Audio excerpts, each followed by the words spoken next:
Ya, selamat malam. Shalom saudara sekalian. Ada sukacita malam hari ini. Ya, puji Tuhan. Persekutuan malam hari ini spesial ya. Kita juga mengucap syukur atas Tuhan sudah tambahkan usia bagi rekan kita yang duduk di depan ini ya, perempuan-perempuan ya, perempuan-perempuan hebat ya. Tanggal 9 November ya. Oke, tanggal 9 November. Terus Hana tanggal 15, betul ya, November, dan istri saya 19 November pas hari. Ya, ini merupakan suatu ya tidak satu kebetulan ya dalam bulan ini, dan juga Nail ya tanggal berapa Nail? Tanggal 4, luar biasa ya. Banyak rekan-rekan kita yang ditambahkan usianya atau berulang tahun bulan November. Malam hari ini saya akan membagikan ya terutama untuk para wanita, tapi tidak menutup kemungkinan kita sebagai pria-pria atau suami-suami, siapa yang belum nikah? Oh, pokoknya belakang 3 ya, nanti tentunya kita akan merenungkan bersama. Walaupun belum menikah, kita bisa melihat bagaimana firman Tuhan kita memilih seorang pasangan atau di dalam Tuhan ya. Nah, mari kita buka bersama di dalam. Sebelum kita buka, ya saya akan membacakan satu pepatah ya, yang ya di dalam dunia sebenarnya mengatakan seperti ini: di balik kesuksesan seorang pria, ya, di balik kesuksesan seorang pria itu ternyata ada peran seorang wanita di belakangnya. Apakah ini betul? Ya, kalau kita melihat bangsa negarawan negeri kita ya, dari presiden kayak contohnya Bapak Habibie, dia punya istri siapa? Ibu Ainul ya, dia berperan mendukung pekerjaan dari suaminya sebagai kepala negara. Nah, banyak contoh kehidupan seorang pria yang berhasil itu tidak luput dari peran istrinya. Seberapa besar peran istri bagi seorang suami? Ya. Dikatakan firman Tuhan, wanita adalah penolong dari suaminya. Mari kita baca Kejadian pasal yang ke-2 ya, saudara bisa buka di Alkitab saudara. Kejadian 2 ayat yang ke-19. Coba kita baca bersama ya. Kejadian 2 ayatnya yang ke-19. Ke-18, maaf. Ya, Kejadian 2 ayat yang 18. Sudah semua? 2, 3. Tuhan Allah berfirman, tidak baik kalau manusia itu seorang diri saja. Aku akan menjadikan penolong baginya yang sepadan dengan dia. Waktu itu Adam masih sendirian. Tidak ditemukan makhluk ciptaan Allah yang lain itu yang sepadan dengan Adam. Makanya Tuhan bilang tidak baik kalau manusia itu seorang diri, atau Adam seorang pria seorang diri. Maka Tuhan itu akan menjadikan seorang penolong baginya. Nah, kira-kira saya mau tanya pada rekan-rekan kita yang belum married, kalau misalnya saudara ingin memilih pasangan, satu kriteria yang saudara pikirkan, kira-kira pasangan saudara nantinya itu dalam bayangan saudara ingin seperti apa? Coba harus bagaimana misalnya? Coba kriteria dari Ko Glenn ya, coba Ko Glenn, kira-kira apa? Seiman, luar biasa. Tepuk tangan dong ya. Seiman, puji Tuhan. Ada lagi mungkin tambahan? Ko Glenn, seiman selain seiman? Takut akan Tuhan, puji Tuhan. Mungkin dari Ko Erik, apa Ko Erik? Ya, baik hati dan lemah lembut dan tidak sombong. Wah, puji Tuhan. Ya, bapaan sama pria ya. Sebelahnya siapa namanya? Sorry. Ricky. Ya, gimana Ko Ricky? Kriteria apa yang dari Ko Ricky untuk menentukan seorang pasangan hidup ya, seorang istri misalnya? Ya. Ya. Oh, menerima apa adanya. Ya. Luar biasa. Bukan menerima ada apanya ya, bukan ya, apa adanya, apa adanya, puji Tuhan. Ya, firman Tuhan berkata bahwa tidak baik kalau manusia itu seorang diri, dia akan menjadikan penolong. Aku akan menjadikan penolong baginya. Istri itu penolong, saudara yang sudah berkeluarga ya. Perhatikan suami-suami, istri itu penolong, bukan pembantu. Beda. Apa bedanya membantu sama menolong? Gimana? Pak Cik, gimana? Ada bedanya nggak pembantu sama penolong? Hah? Kira-kira apa?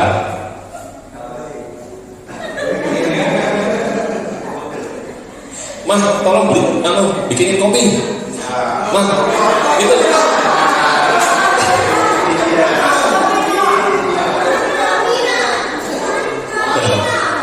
Gitu ya. Itu loh, anakmu belum diurus itu. Urus, gimana? Penolong sama pembantu itu beda. Ya, pembantu asisten rumah tangga di rumah itu. Dia melakukan sesuatu, pembantu ya, dia melakukan sesuatu yang seharusnya saudara bisa melakukannya. Itu pembantu. Cuma saudara nggak mau atau nggak sempat, makanya ada yang bantuin, pembantu. Tapi seorang penolong atau istri di sini katakan seorang penolong itu menolong saudara untuk sesuatu yang tidak bisa atau ya tidak bisa saudara lakukan sepenuhnya. Apa contohnya? Banyak hal.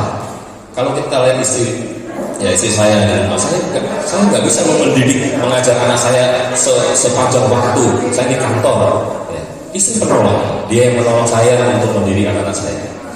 Beda, ya. Jangan jadikan istri saudara itu pembantu, tapi jadikan dia seorang penolong.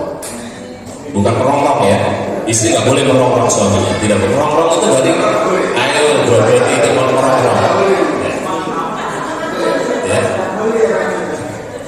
Ya, sepadan. Dikatakan, aku akan menjadikan penolong baginya yang sepadan dengan dia, yang sepadan dengan Adam. Hawa sepadan dengan Adam. Berarti mereka berdua disejajar dalam arti mencapai visi Allah, yaitu beranak cuculah ya mereka di atas bumi ini untuk menaklukkan ikan-ikan ya, menaklukkan bumi ini ya, mereka segambar dan serupa pada Allah. Itu visinya Tuhan, menjadikan manusia serupa dan segambar dengan pribadinya Tuhan, yaitu Yesus Kristus.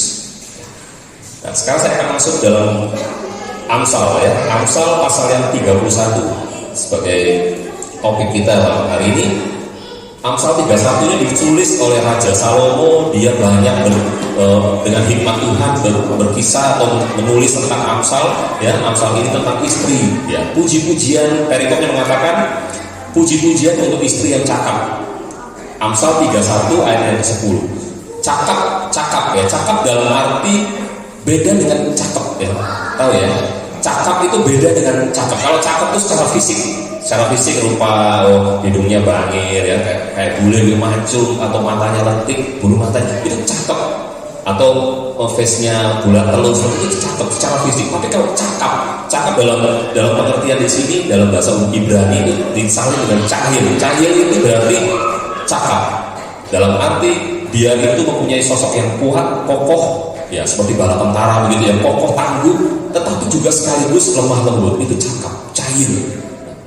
Ini ayat 10. Coba yang bertiga ini bisa baca ya.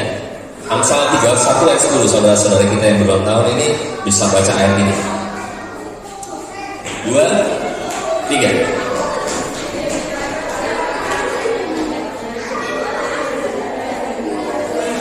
Ya, perhatikan.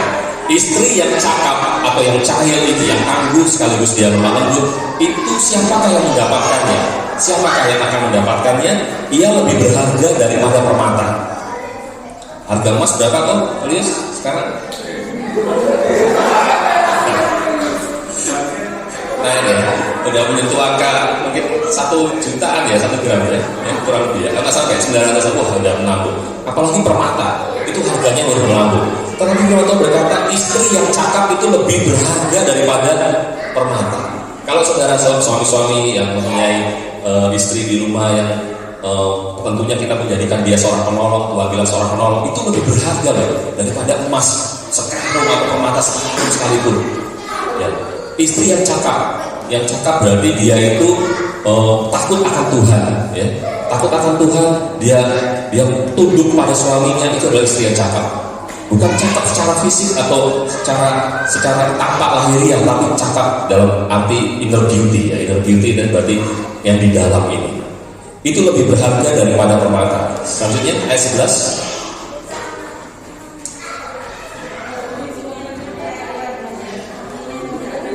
Amin, saudara. Ya, percaya. Kadang suami nggak percaya sama istri. Ini non tak kasih awal bulan segini kok, tengah bulan sudah habis. Dibelanjain apa? nggak percaya. Ya, contohnya gitu ya. Apakah mungkin seperti itu? Ya. Tapi hal ini harus menjadi pelajaran bahwa hati suami percaya kepada. Kepercayaan itu penting, saudara. Jangan disia-siakan ya. Kalau sekali saudara berbuat salah, mungkin pasangan saudara tidak percaya lagi. Ya, bisa jadi. Ya. Tetapi kepercayaan kalau saudara mendapatkan kepercayaan dari pasangan saudara itu pegang dan usahakan itu dijaga terus. Ya. Hati suami yang percaya kepadanya, suaminya tidak akan kekurangan keuntungan.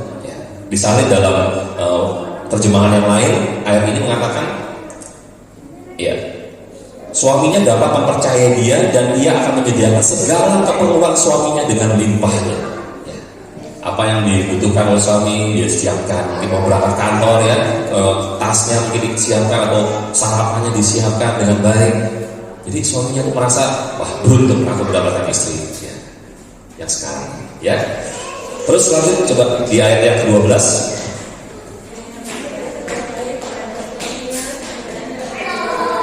Sang istri atau wanita ini berbuat baik kepada suaminya dan tidak berbuat jahat. Berapa lama? Hanya setahun, 2 tahun pernikahan? Tidak. Tapi sepanjang umur, firman Tuhan berkata, sepanjang pernikahan sampai maut yang memisahkan, dia berbuat baik. Ya.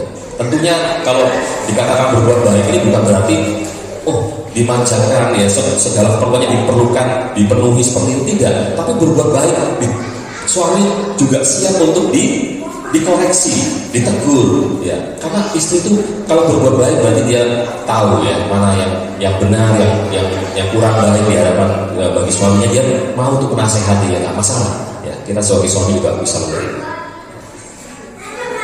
sepanjang umur ya, tidak hanya 1-2 tahun tapi terus menerus sampai maut yang memisahkan. Nah, ayat yang ke-13 coba saudara lanjutkan.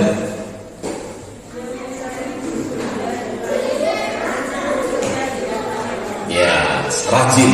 Seorang istri itu yang cakap tadi ya, yang konteksnya adalah cakap, cair itu, dia kuat dan juga lemah lembut. Selain dia tidak berbuat jahat pada suaminya, dia juga rajin. Ya. Terus ayat 14.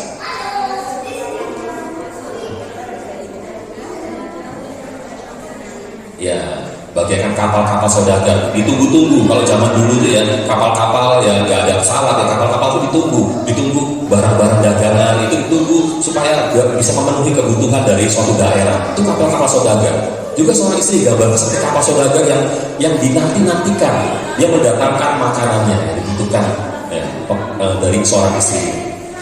Ayat 15 saudara perhatikan.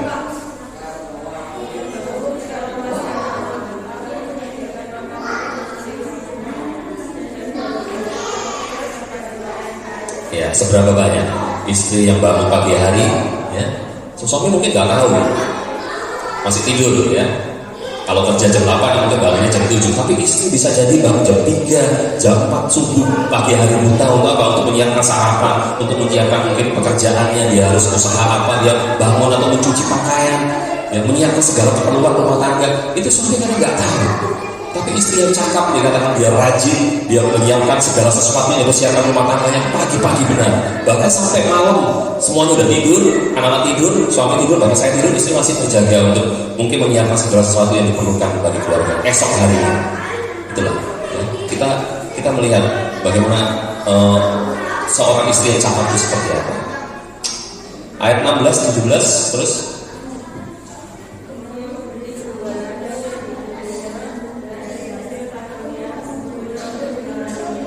Seorang yang rajin ya. Terus 17. Ya, seorang istri itu ternyata juga kuat ya. Kuat dalam arti dia sabar, tabah ya. Ya. Itulah yang dibutuhkan. Dia menguatkan lengannya ya. Dia senantiasa mengikat pinggangnya dengan kekuatan, Tentunya kekuatan daripada Tuhan ya. 18.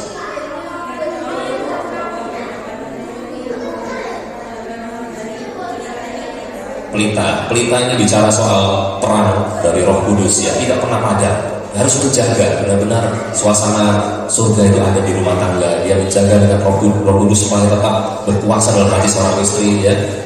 Kadang dia mengingatkan suaminya ya, jangan begini pak ya, Nah, itu suatu yang diharapkan sebenarnya. Seorang istri yang punya terang dalam hatinya, pelitanya tidak pernah atau tidak padam. Ya, 19 dan 20.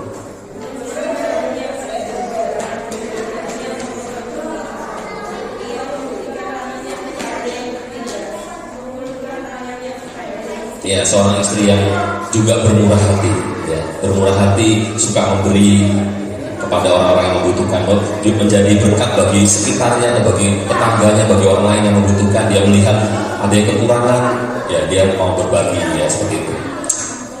Ayat yang ke-21 dan 22, ya.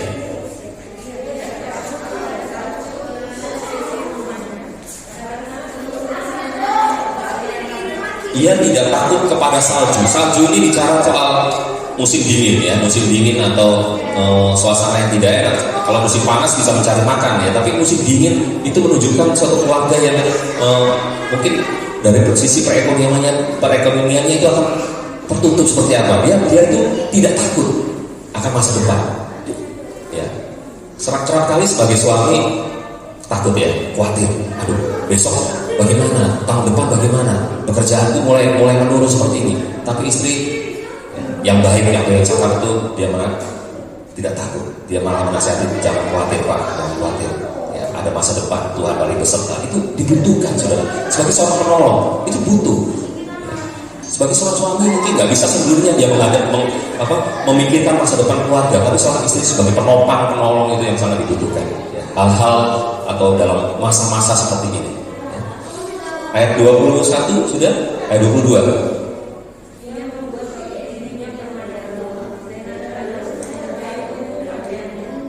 Perencanaan, ya. Kayak kalau saya sehari-hari di rumah begitu, ya, tentang anak-anak gitu, ya, dalam kebutuhan sekolahnya istri itu sudah menyiapkan dalam arti buku-buku, ya, apa kertas-kertas buffalo seperti itu yang kecil-kecil, yang detail-detail itu dipersiapkan lebih dulu. Jadi pada saat dibutuhkan nggak bingung. Perencanaan itu penting, ya. Perencanaan seorang istri itu yang dibutuhkan. Dia menyiapkan keperluan keluarganya. Ya, dalam lemari itu disiapkan kebutuhan anak sekolah itu sudah ada. Ya, itu membuat kita suami-suami gak bingung, ya. Dalam sisi perencanaan seorang istri cakap untuk hal itu. Ayat 23 coba.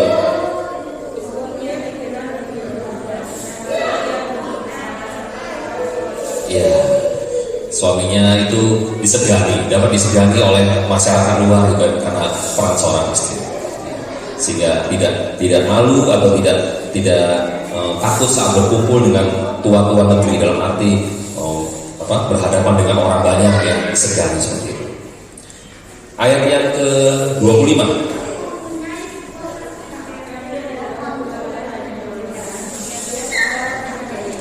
Ia tertawa tentang hari depan. Seorang istri yang cakap itu tidak khawatir tentang masa depannya, tentang hari tuanya. Malah dia bisa menjaga, ya, keharmonisan keluarga, ya. Dia bilang, ya, hari tua itu ada yang menanggung Pak, ya. Tuhan yang akan memelihara kehidupan kita, ya. Itu istri. Dia tidak takut nanti tuanya seperti apa, ya. Masa depan keluarga seperti apa. Dia bisa tertawa, ya. Berarti ada sukacita, ada harapan yang dia timbulkan, yang dia harapkan, yang dia punyai tentang hari depannya.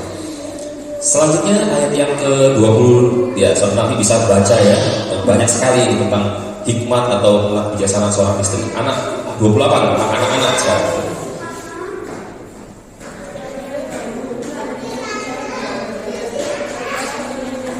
Nah, itu, ya, anak-anak bangun pagi-pagi, ya, dia melihat segala sesuatu sudah disiapkan oleh ibunya, ya, dia berbahagia. Anak-anak berbahagia dan suami pun memuji dia. Ayat 29.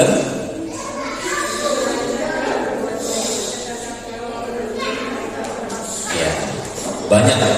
Kalau seorang suami tentunya bersinggungan atau dengan di dunia pekerjaan, di tempat lain, ya, ketemu dengan wanita-wanita lain. Tapi dari semuanya itu banyak wanita telah berbuat baik, tetapi kau melebihi dari mereka semua. Nomor 1 tetap, ya, sama istri nomor 1. Itu, ya. Terus ayat 30 dan 31.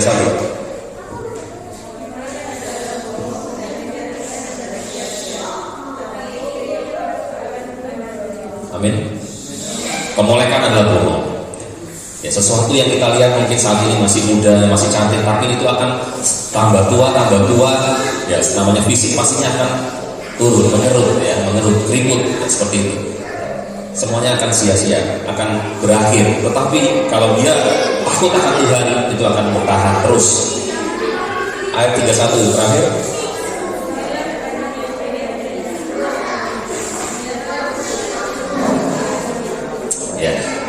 Ya, firman Tuhan bahwa seorang istri yang cakap, ya, yang kita butuhkan, seorang istri adalah penolong yang ditentukan Tuhan untuk menjadikan teman hidup bagi kita sepanjang umur kita dan sepadan, ya. Saya rasa masih ada waktu sedikit ya untuk hal ini. Saya akan menjelaskan sedikit 1 Samuel, coba.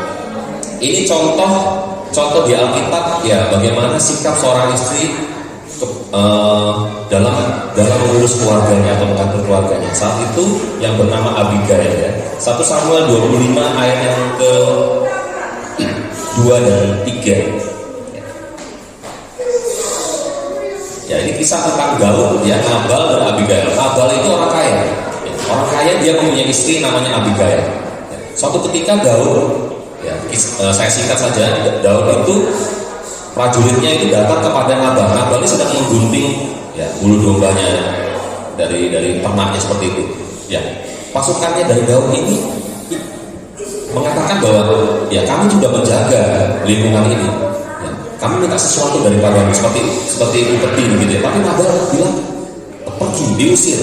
Daud marah. Waktu pasukannya pulang, ya Nabal itu mencemooh kita. Daud marah, dia langsung mengambil pedang, dia bawa 400 orang untuk membunuh seorang yang namanya Nabal itu. Ya. Kita tahu Daud punya pasukan banyak, dia adalah raja, ya, tentara perang, ya, dia punya pasukan banyak. Dia datang menuju rumahnya Nabal itu. Tapi sebelum sampai di sana, ada istrinya Nabal bernama Abigail, yang berarti Abigail itu kebanggaan ayahnya atau kebanggaan bapak. Itu langsung dia berpikir, wah, kalau misalnya Daud datang, dia akan membunuh suamiku. Dia sebagai istri, dia punya hikmah, dia punya kebijaksanaan untuk menemui Daud dulu sebelum Daud itu datang. Kita melihat di ayatnya yang kedua dan 3 ya. Saya bacakan, ketika itu ada seorang laki-laki di Maon yang mempunyai perusahaan di Karmel. Orang itu sangat kaya. Ia mempunyai 3.000 ekor domba dan 1.000 ekor kambing. Ia ada di Karmel pada pengguntingan bulu domba-dombanya. Ayat 3, nama orang itu Nabal. Nama istrinya Abigail. Perempuan itu bijak dan cantik, tetapi laki-laki itu kasar dan jahat kelakuannya. Dia seorang keturunan Kaleb. Beda, seorang pasangan, satunya istrinya, ya, dia punya kepribadian yang bijak, ya, dia juga cantik, tapi suaminya beda. Suaminya adalah seorang yang kasar, yang jahat kelakuannya, ya, seperti itu digambarkan. Nah, saudara bisa baca selanjutnya pun dia ketemu dengan pasukannya Daud, ya, pasukannya Daud. Di ayat yang ke-13, ayat 13 mengatakan, kemudian berkatalah Daud kepada orang-orangnya, kamu masing-masing sandanglah pedang. Jadi Daud marah, ingin datang ke rumah Nabal dan ingin membunuhnya. Dia sepertinya diremehkan oleh seorang nama Nabal ini. Lalu mereka masing-masing menyandang pedangnya. Daud sendiri pun menyandang pedangnya. Sesudah itu kira-kira 400 orang maju mengikuti Daud, sedang 200 orang tinggal menjaga barang-barangnya. Banyak pasukan ingin menyerbu dari rumahnya Nabal. Ayat 14, tetapi kepada Abigail istri Nabal telah diberitahukan oleh salah seorang bujaknya, katanya, ketahuilah, Daud menyuruh orang daripada guru untuk memberi salam kepada Tuhan kita, tapi ia memaki-maki mereka. Diceritakan ya, Abigail apa tindakannya di ayat 18. Lalu segeralah Abigail mengambil 200 roti, 2 buyung anggur, 5 domba yang telah diolah, 5 sukat betik gandum, 100 buah kue kismis, dan 200 kue ara dimuatnya semuanya ke atas keledai. Saudara perhatikan bahwa Abigail dia sadar bahwa suaminya jahat. Suaminya ini berperilaku kasar. Tentunya dia sudah buat marah Daud, tapi dia ingin membela dari suaminya. Membela dalam arti dia menyiapkan roti untuk memberikan upeti itu kepada Daud, supaya Daud nggak marah, supaya surut amarahnya, murkanya untuk mendatangi dari suaminya. Inilah hikmat dari seorang istri, dia menjaga keutuhan dari keluarganya, walaupun suaminya itu tidak sesuai dengan harapannya, tapi dia membela, menjaga keutuhan keluarga. Akhirnya singkat cerita dia temui Daud, dan Daud bilang, ya aku gak jadi untuk membunuh suamimu. Seperti itu, ya sederhana seperti itu. Ayatnya ke-23, ketika Abigail melihat Daud, segeralah ia turun dari atas keledainya lalu sujud menyembah di depan Daud dengan mukanya sampai ke tangan. Dia memohon supaya Daud itu jangan membunuh atau datang ke rumahnya untuk membunuh Nabal suaminya. Ia sujud pada kaki Daud sambil berkata, aku sajalah, biar tuanku yang menanggung kesalahan ini. Sepertinya dia berkorban, dia ingin menggantikan dirinya sebagai korban kepada Daud. Gak usah suamiku, akulah yang menjadi korban. Luar biasa saudara, ya, pengorbanan seorang istri bagi suaminya ini. Izinkanlah hambamu ini berbicara kepadamu dan dengarkanlah perkataan hambamu ini. Dia minta belas kasihan dari Daud. Akhirnya di ayat 32, ya 32, berkatalah Daud kepada Abigail, terpujilah Tuhan Allah Israel yang mengutus engkau menemui aku pada hari ini. Terpujilah kebijakanmu dan terpujilah engkau sendiri bahwa engkau pada hari ini menahan aku daripada melakukan hutang darah dan daripada bertindak sendiri dalam mencari darah. Ternyata sikap atau tindakan Abigail menyadarkan Daud. Ternyata Daud itu waktu itu dia memutuskan sendiri dengan emosi, ya, untuk menghabisi dari Nabal. Dia sadar. Ya, inilah kisah dari contoh dari seorang istri yang punya hikmat, punya kebijakan dia untuk menjaga keutuhan keluarganya. Saudara, mari kita buka di ayat 1 Petrus pasal 3 sekarang. Ayat yang ketiga. Ya, tadi dikatakan di Amsal bahwa kemolekan adalah bohong, ya, adalah sia-sia. Nah, coba saudara baca ya yang 3 ini, saudara kita yang 3 ini. 1 Petrus 3 ayat 3 dan 4. 2, 3. Sudah? 1 Petrus pasal 3 ayat 3 dan 4.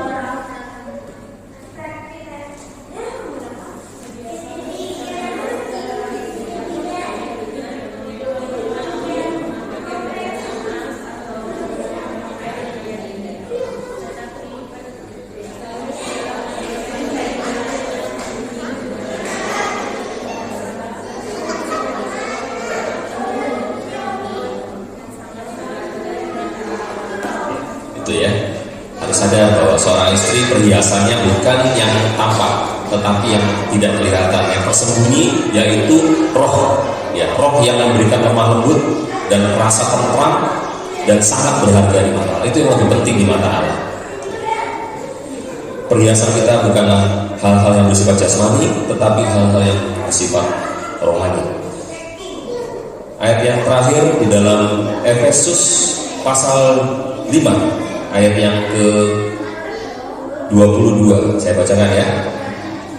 Efesus pasal 5 ayat yang ke-22 dan seterusnya. Kasih Kristus adalah dasar hidup suami istri. Perikop ini mengatakan bahwa dasar hidup dari suami istri adalah kasihnya Tuhan, ya, kasihnya Tuhan, bukan hal-hal yang lain, tapi kasih Tuhan. Ayat 22, hai istri, tunduklah kepada suamimu seperti kepada Tuhan. Bagaimana sikap kita kepada Allah kita? Begitu juga ditunjukkan kepada suami kita adalah kepala keluarga. Karena suami adalah kepala istri, sama seperti Kristus adalah kepala jemaat. Dialah yang menyelamatkan tubuh. Jadi penundukan istri kepada suami seperti dia tunduk kepada Tuhan, sama. Karena itu sebagaimana jemaat tunduk kepada Kristus, demikian jugalah istri kepada suami dalam segala sesuatu. Segala sesuatu bagi banyak hal, semuanya itu didasari atas penundukan kepada suami, terutama keputusan-keputusan yang penting, ya.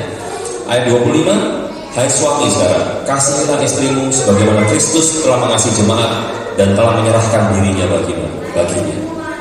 Ya, mengasihi istri seperti Kristus mengasihi jemaat. Bagaimana Tuhan itu telah berkorban bagi kita, dia dianiaya, dia menderita, dia rela menderita untuk menebus kehidupan manusia. Begitu juga kehidupan kita mencontoh kehidupan Kristus untuk mengasihi istri kita. Ayat 26 dan 27 kita baca bersama. Ya, 2, 3. Untuk menguduskannya sesudah ia menyucikannya dengan memandikannya dengan air yang firman, supaya dengan demikian ia menempatkan jemaat di hadapan dirinya dengan cemerlang, tanpa cacat atau kerut atau yang serupa itu, tetapi supaya jemaat kudus dan tidak bercela. Istri yang cakap atau istri yang cair tadi, ya, dia lemah lembut dan kuat, itu di hadapan suaminya. Begitu juga kita semua, ya, kita semua di hadapan Kristus. Kita harus menjaga kekudusan kita tanpa kerut. Ya, kerut itu apa? Kerut itu debu yang keselip di baju, ya, di celah-celah atau di kerah ini, ya, ada selipan, itu namanya kerut. Dia menjaga celah, ya, jangan ada cacat atau kerut, supaya kita ini dapat dipandang kudus di hadapan Tuhan menjelang kedatangan kali itu.